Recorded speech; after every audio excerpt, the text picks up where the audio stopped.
Hello, my old friend. Dans Game of Thrones et House of the Dragon, il y a peu de grandes maisons à Westeros plus fières que la maison Lannister. Cependant, la fierté n'est que l'arbre cachant la peur. Dans cette idée, voici les peurs des Lannister, et c'est juste après ça.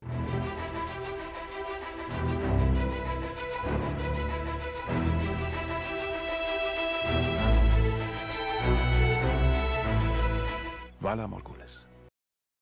Souvent plus arrogants que les Targaryens, les Lannister, qui étaient autrefois les dirigeants incontestés des terres de l'Ouest, sont souvent réticents à permettre à des vassaux de sortir du rang. Malgré la formidable force des lions de Castral Rock, rares sont ceux qui prétendraient que la maison Lannister est sans faiblesse. Bien qu'ils ne veuillent pas l'admettre, les Lannister ne sont pas infaillibles. Il y a certaines choses dont chaque membre de la maison Lannister a légitimement peur.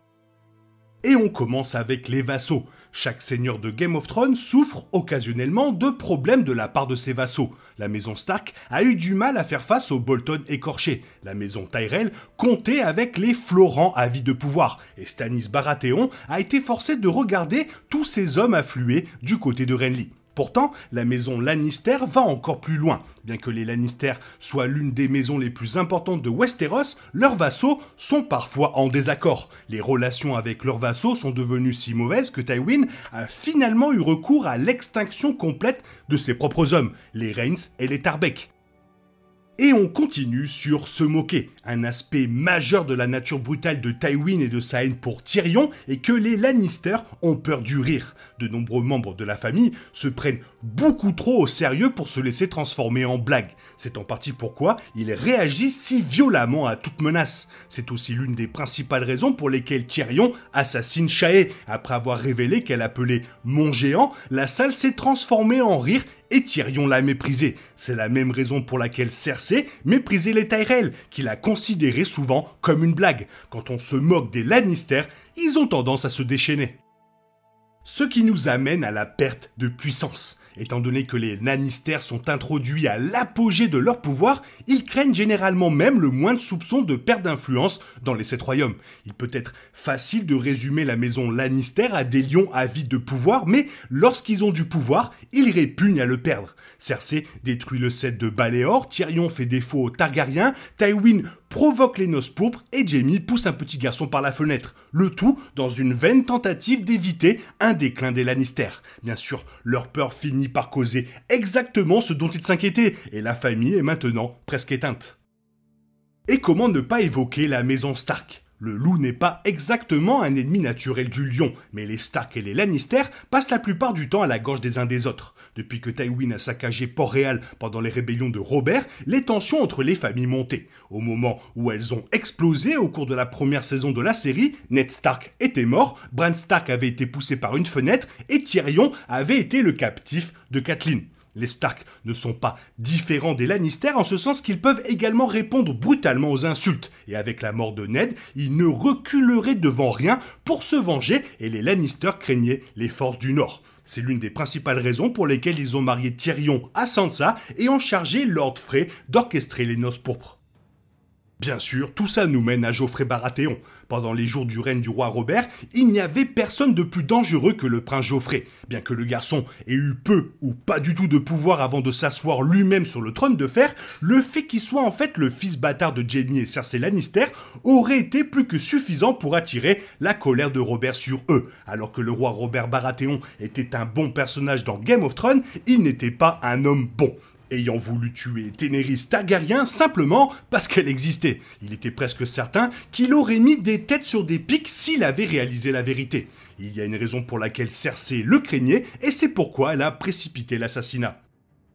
Ce qui nous amène à Stannis Baratheon. L'une des plus grandes menaces pour le règne de Joffrey était le véritable héritier de Robert, Stannis Baratheon. Avec la force des terres de l'orage derrière lui, il aurait facilement pu saccager Port-Réal sans l'intervention des Tyrell et les brillants jeux tactiques de Tyrion. La situation était si grave que Jaime craignait pour la vie de Cersei. Pendant ce temps, Cersei était assise à côté du petit Tommen avec une bouteille de poison pour eux deux. Il était clair que les Lannister étaient vraiment terrifiés par ce que Stannis leur ferait, en particulier avec la révélation de la filiation de Joffrey.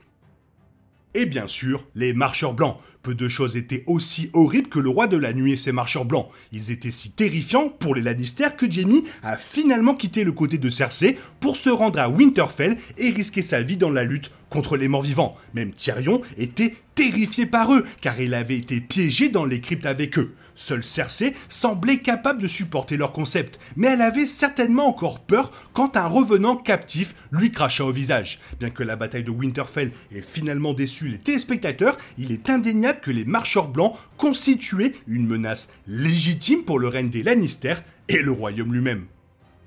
Et on continue sur perdre leur richesse. Les Lannister sont leur richesse. Leur identité est définie par les mines d'or de Casterly Rock. Il n'est pas étonnant qu'il y ait ni des fosses assez courantes dans les 7 royaumes selon laquelle les mots des Lannister sont « un Lannister paie toujours ses dettes ». Pourtant, avec l'assèchement des mines d'or, l'endroit n'est plus la force qu'il était autrefois. Même avant le retour de Daenerys, la maison Lannister ne pouvait plus dépenser généreusement de l'argent pour des commodités mineures. C'était terrifiant pour eux, d'autant plus que cela signifiait que la source de leur pouvoir était carrément diminuée. C'est en partie pourquoi Cersei a été contrainte de négocier avec la Banque de Fer, elle n'avait pas de choix.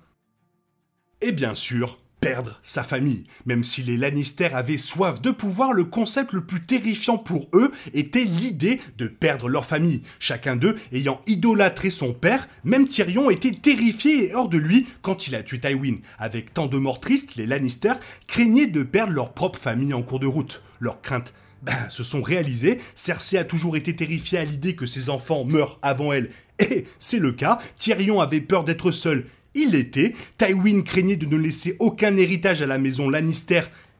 Il est mort. Même Jaime craignait de perdre Cersei. Ils sont morts tous les deux. Et c'est incroyablement tragique. Mais très approprié pour une famille qui a tué tout le monde autour d'elle.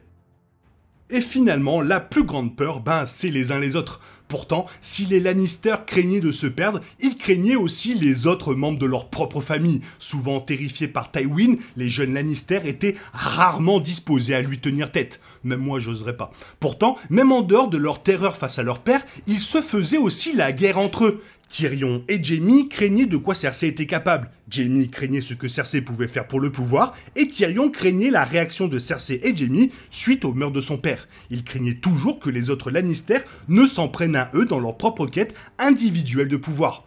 Au final, ils avaient raison de s'inquiéter.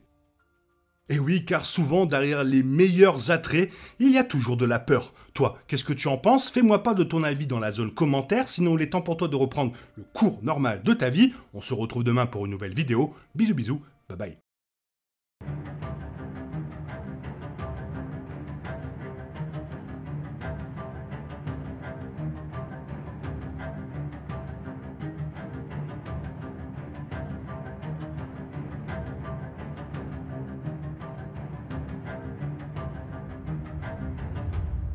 Bara þú hæris